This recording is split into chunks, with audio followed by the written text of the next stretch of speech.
বাবা হঠাৎ দাঁড়াইলেন কেন? বচ্চ এই জমিটা কার রে? বাবা জমিটা তো আমার, কি হইছে?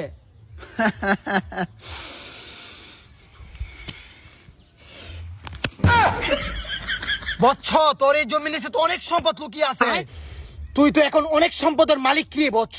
বাবা আমার জমির নিচে এত সম্পদ, আর আপনি জমির উপরে তাই কই তার সন্ধান দিয়ে দিচ্ছেন। বাবা আপনি তো অনেক কিছু জানেন, আপনি আমার অনেক উপকার করছেন। আসেন আগে কিছু খাইলন, তারপরে দেখতাছি।